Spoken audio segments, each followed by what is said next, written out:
हम ये सब जानते हैं कि इजराइल ने पिछले 2 सालों में कई नए रिकॉर्ड कायम किए हैं। जैसे कि इस वक्त अगर आप पूरी दुनिया से मवाजना करें तो गजा में फी कस चाइल्ड एम्प्यूटीज की सबसे बड़ी तादाद है। ये वो बच्चे हैं जो इजराइल की बर्बरियत का निशाना बने हैं, जिनके हाथ या पूरे बाजू, पैर या पूरी टांग कट गई है।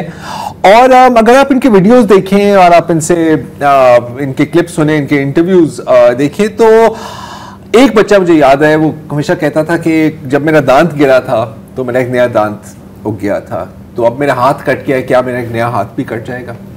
कुछ बच्चे हैं जो जाहिर है उनकी उम्र थोड़ी सी बड़ी है, उनमें शऊर है, उन्होंने पिछले 2 सालों में जो देखा है वो उनको पता है, और उनकी सिर्फ इतनी ही दुआ है, इतनी ही फरमाइश है कि उनसे पूछें कि मैं क्या आप क्या चाहते हैं। वो कहते हैं कि जी मैं पहले की तरह बाइसिकल चलाना चाह रही हूँ, या मैं फुटबॉल खेलना चाह रहा हूँ, या मैं सिर्फ अपने खिलौनों से खेलना चाह रहा हूँ, अपने ही हाथों से। लेकिन गजा में जाहिर है आप जानते हैं कि इनका इलाज नामुमकिन है, सिर्फ क्योंकि इजराइल अद्वियात तो बहुत आगे की बात हुई, इजराइल तो वहां पर बेबी फॉर्मूला भी दाखिल नहीं होने देता। इसके साथ साथ आपको अच्छी तरह से पता है कि जो गजा के अस्पतालों का क्या हाल किया गया है। और चले अस्पतालों की तो एक इमारत होती है, इमारत दोबारा भी बन जाती है, जो मेडिकल इक्विपमेंट है वो दोबारा भी आ जा सकती है, लेकिन डॉक्टर्स को रिप्लेस नहीं किया जा सकता। और इसीलिए यही वजह है कि इजराइल ने बार बार फलस्तीन के और गजा के डॉक्टरों को भी निशाना बनाया है।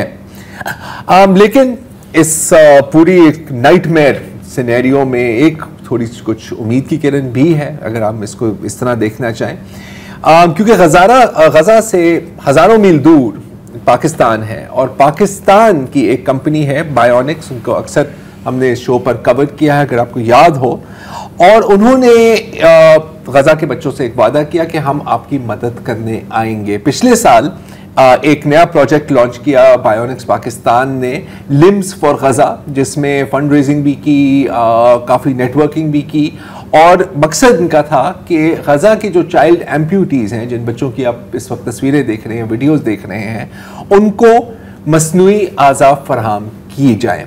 और अब हम आपको ये बता सकते हैं कि इसका पायलट प्रोजेक्ट, इसका पहली जो इब्तिदाई स्टेज है वो कामयाबी से गुजर गया है। हमें आज स्टूडियो में ज्वाइन कर रहे हैं Anas Niyaz sahab. Thank you once again for joining us. Anas, आप अभी उर्दन से वापस आए हैं, जहां पर आपने कुछ गजा के जो चाइल्ड एम्प्यूटीज है उनको प्रोस्थेटिक लिम्स आपने फिट किए हैं। थोड़ा सा बताएं आपका पूरा जो एक्सपीरियंस रहा है। पहले तो मैंने एक लड़की का नाम सुना है, वो मीडिया में भी काफ़ी चल रहा है, सिद्रा के बारे में हमें बताएं। So thank you so much. And बड़ी अजीब सी सिचुएशन है वहाँ पे। अनफॉर्चुनेटली बहुत सारे बच्चे हैं जिनकी एम्पुटेशन हो गई थी, और सबसे जो बड़ा मसला है वो ये है कि जब इनको इवैक्यूएट कराया गया फॉर द प्रोस्थेटिक्स ट्रीटमेंट, वो उन लोगों को ही कराया जा रहा है जो थोड़ा सा मीडिया में हाईलाइट हो जाते हैं। Otherwise there are so many clips viral हो जाती है, और उनमें से भी कुछ लोग, अदरवाइज बहुत सारे बच्चे ऐसे हैं जिनकी वहां पे एम्पुटेशंस हुई हैं। दूसरा सबसे बड़ा मसला ये है कि जब इवैक्यूएशन होती है तो पूरी फैमिली की नहीं होती, सिर्फ 1 या 2 फर्द ऐसे होते हैं जिनकी इवैक्यूएशन होती है, और वो फिर एक ट्रॉमा में गुजर रहे होते हैं कि रोजाना वीडियोस एंड एवरीथिंग। सिद्रा का जो केस था वो एक एयर स्ट्राइक में अपने स्कूल के पास शेल्टर में थी, और वहां पे उसको मतलब अटैक हुआ, तो फिर उसका एम्पुटेशन करनी पड़ी अनफॉर्चुनेटली, क्योंकि मेडिकल ट्रीटमेंट उसको नहीं मिली। और फिर उसको जब सीज फायर हुआ तो फिर रॉयल मेडिकल जो जॉर्डन की अपनी एक सर्विस है, उन्होंने कुछ बच्चों को जॉर्डन के रेफ्यूजी कैंप में लेकर आए, जिसमें एक सिद्रा और हिब्बतुल्लाह दोनों बच्चियां शामिल थीं। और उनके जो किंग थे उन्होंने प्रॉमिस किया था ट्रम्प साहब से कि हम 2000 बच्चों को लिम्स लगवाएंगे। अब उसमें चैलेंज ये हुआ कि जब सीज फायर हुआ सो दे कुडंट गो बैक, और मतलब हालात खराब हो गए, और उन बच्चों को ये कहा गया कि जब तक आपको कुछ फंक्शनल नहीं मिलेगा तो आप मतलब यहाँ पे रुक सकते हैं। उन्होंने जब पूरी दुनिया से मालूमात की तो पता चला कि बच्चों के लिए कोई सोल्यूशन मौजूद नहीं है, और बहुत महंगा सोल्यूशन है पूरी दुनिया में, और उसके लिए आपको वहां जाना पड़ेगा, ट्रीटमेंट्स करानी पड़ेंगी, एंड वीजाज के सारे चैलेंजेस। बीच में हमें कुछ लोगों ने कॉन्टैक्ट किया, और वो हम भी बहुत कोशिश कर रहे थे कि हम अपना जो मिशन हम लोग कर रहे थे पूरा कर सकें। मफाज एक क्लिनिक है, लोकल क्लिनिक है, वहाँ पे उन्होंने हमसे कांटेक्ट किया। फिर हमने सिदरा का जो केस है उसको आइडेंटिफाई किया, जिस तरह से लास्ट टाइम मैंने आपको दिखाया था कि हम मोबाइल से किस तरह से मेजरमेंट्स लेते हैं और आप लोग हैरान थे कि ये कैसे होगा, और एग्जैक्टली उसी प्रोसेस के थ्रू हमने वहाँ पे मेजरमेंट्स ली। और मेजरमेंट्स लेने के बाद हम पहले तो बहुत कोशिश करते रहे कि यहाँ से सामान भिजवा दें, लेकिन उसमें लिम्स में बैटरीज और बहुत सारे कस्टम्स के इश्यूज को फेस करते हुए तो मैंने रेड टेप में फंस गए। हाँ, तो फिर मैंने उसको बैग में डाला और मैं खुद चला गया। So I was able to go there. अल्हम्दुलिल्लाह सारी चीज़ें बहुत स्मूथली हुई। सबसे जो इम्पोर्टेंट चीज़ थी, ये पायलट प्रोजेक्ट इसलिए किया गया था क्योंकि लेग्स जो हैं वो इस वक्त बहुत सारी दुनिया में बनती भी हैं और वो गाजा के अंदर भी लगाई जा रही हैं। आर्म्स का जो सिनेरियो है वो 2-3 हफ्ते लगते हैं कोई भी प्रोस्थेटिक फिट होने में, वेयरएल्स हमारा जो प्रोस्थेटिक था वो इतना सिंपल था कि विद इन 15 मिनट्स मैंने सिदरा को लिम्ब पहनाया and she was able to use it.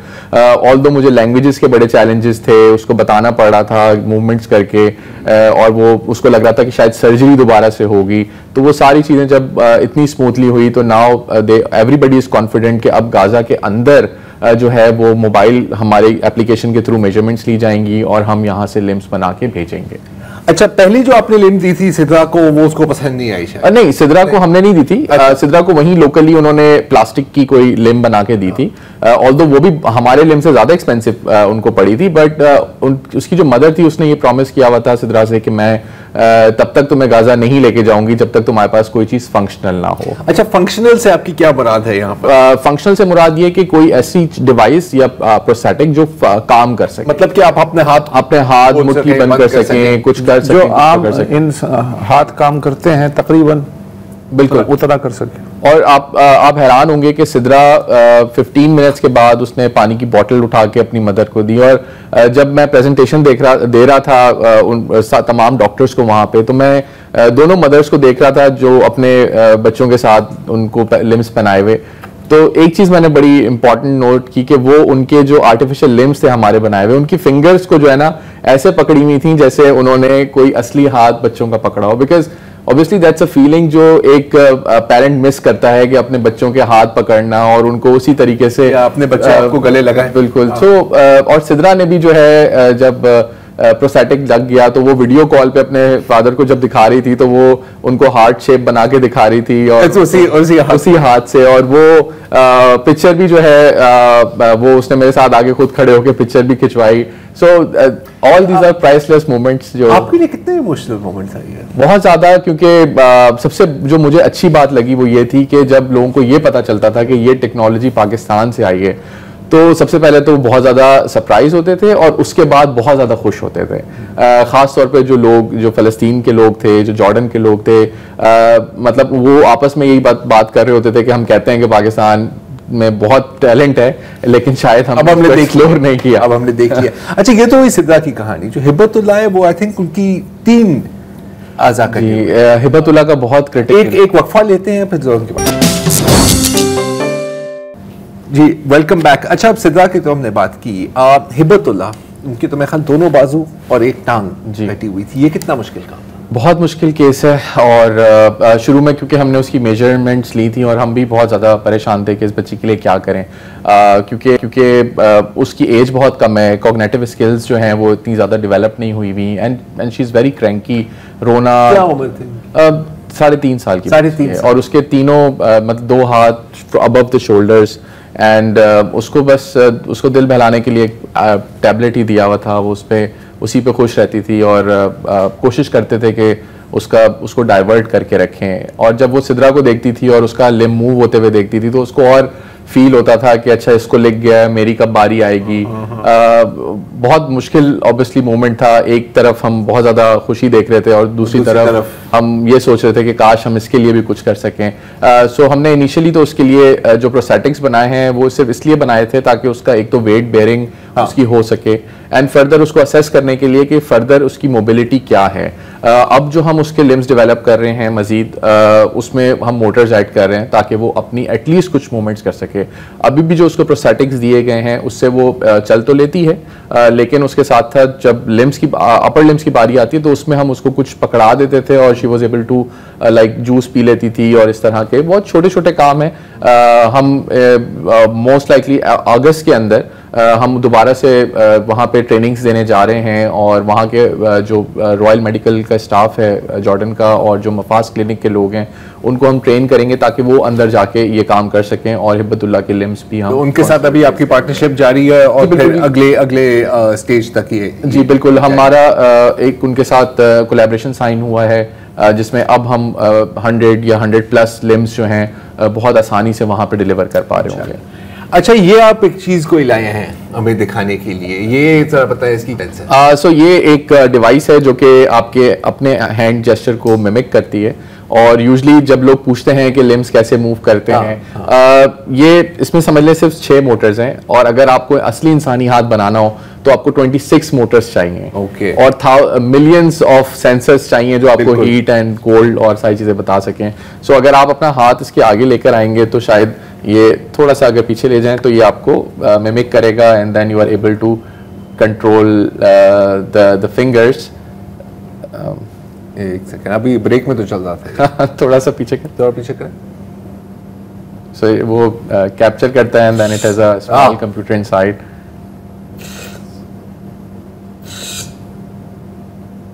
तो ये बेसिकली आपका वर्किंग मॉडल है जी, just to give people demo कि आप फंक्शनैलिटी तो बहुत सारी अचीव कर सकते हैं, आप डिज़ाइन को बेहतर कर सकते हैं, लेकिन at the end of the day हमें सोचना होता है कि लाइट वेट क्या हो सकता है और फंक्शनल क्या हो सकता है, तो इसीलिए हम डिफरेंट मॉडल्स फिर बना रहे होते हैं। सही है। चलिए प्रोस्थेटिक्स की हम बात कर रहे हैं तो एक और प्रोस्थेटिक्स खबर है सिंध से, ये शायद आपने सुनी भी हो। आपको याद होगा, आपको भी, आप चूंकि इस से वाबस्ता हैं, पिछले साल जून में सांगड़ से खबर आई थी कि कोई वहाँ का जो लैंडलॉर्ड है या जिसकी ज़मीन थी उसने एक ऊँटनी की टांगें काट दी, इसलिए कि उसका ख्याल था कि ऊँटनी जानबूझ के प्री प्लान करके उसके खेत में घुसी होगी और उसने उसका खेत उजाड़ा होगा तो ज़ाहिर सज़ा भी फिर ऊँटनी को मिलनी चाहिए, तो उसने टांगें काट दी। उस पर फिर शोर वोर मचा था, जो इलाके के MP MN है उन्होंने भी इस काज को कैरी किया, तो उसका नाम रखा गया कैमी। उसको कराची ले जाया गया और यहाँ comprehensive disaster response services CDRS उन्होंने 1 साल उस पर काम किया और अब ये हुआ है कि आज खबर आई है कि वो पहली बार उठ खड़ी हुई। उसकी डिज़ाइन में हमने हेल्प की थी। अच्छा, आपने उसके डिजाइन में? हाँ, तो वो जरा बताएं। तो आप फिर बताएं, हम पता नहीं क्यों बता रहे हैं इसके। तो वो बड़ा देख रहे थे ये देखता जा रहा है कि हाँ कितना क्या पता है। बहुत वो क्रिटिकल केस था और हमने उसकी फिर कास्टिंग्स की, उसका एक पूरा प्लान किया, फिर they were able to connect us to the international companies जो कि ये काम बहुत अरसे से कर रही हैं, बिकॉज हम ह्यूमन प्रोस्थेटिक्स तो बनाते हैं, एनिमल्स के नहीं बनाते थे। हमने कुछ उनको कास्ट बना के भेजे and they were able to make something for her, जो कि इनिशियल डिज़ाइन है and now it will be on going process कि वो थोड़ा सा और इम्प्रूव करेगी एंड एबल टू नाउ अल्हम्दुलिल्लाह she is able to walk again. तो बड़ा 1 साल का बड़ा इंटेंसिव पीरियड रहा, बट अल्हम्दुलिल्लाह इट्स और इसके साथ साथ आपको फिर एनिमल प्रोस्थेटिक्स की भी एक्सपीरियंस मिल गया साथ। जी बिल्कुल, and hopefully will be able to launch it in couple of months, और वही आप अपने मोबाइल से मेजर करेंगे और हम आपको एनिमल्स के प्रोस्थेटिक्स भेज देंगे। एनिमल प्रोस्थेटिक्स की डिमांड है ग्लोबली क्या? बहुत ज़्यादा है और अनफॉर्चुनेटली लेकिन वो बहुत सिंपल हैं और बहुत जल्दी बन जाते हैं और बहुत कॉस्ट इफेक्टिव भी होते हैं। ओके, ठीक है। वो मैंने देखा कि वो जो वीडियो में ऊँटनी जो है वो पहले तो खड़ी हुई और फिर उसने हैरत से देखा ये क्या है मेरी दाएं टांग पे, फिर उसने चेक करने के लिए जोर जोर से उसे चलाया, चेक किया कि ये क्या चीज़ है और इससे मैं क्या हेल्प ले सकती हूँ। तो अनस से एक आखिरी सवाल, अब वक्त थोड़ा सा कम है। जनरल आपकी अगर वहाँ पर लोगों से इंटरेक्शन हुई उर्दन में, क्या उनकी थिंकिंग है ये जो अभी मिडिल ईस्ट में जो हो रहा है, गजा में हो रहा है, आपको क्या हमौसा महसूस हुआ वहाँ पर या? डिफरेंट व्यूज़ हैं, लोगों ने सॉर्ट ऑफ एक्सेप्ट कर लिया है कि this is a reality unfortunately, और लोग बस इसी के साथ सरवाइव करना सीख रहे हैं कि ऐसे ही हालात रहेंगे, शायद इम्प्रूव हो ना हो। बड़ा मुश्किल है और इस वक्त सब लोग यही कोशिश कर रहे हैं कि किसी तरीके से वहाँ पे कुछ सीज फायर हो, क्योंकि जॉर्डन के अंदर अपनी पॉपुलेशन बहुत कम है, फ़लस्तीन के इमिग्रेशन, सीरिया के इमिग्रेंट्स बहुत ज़्यादा हैं, इराक के इमिग्रेंट्स बहुत ज़्यादा हैं, तो एक ओवरऑल एक बड़ा पर्सपेक्टिव यही है कि हालात थोड़े से बेहतर हो जाएं और दे ऑल बिलीव कि जो है ना वहाँ पे कुछ इस तरह का सिस्टम बन जाए जहाँ पे लोग आपस में मिल के रह सकें। चलें, आइडिया अच्छा है, शायद इम्प्लीमेंटेशन इतनी आसान ना हो। बहुत बहुत शुक्रिया वंस अगेन अनस और आपका भी देखने के लिए।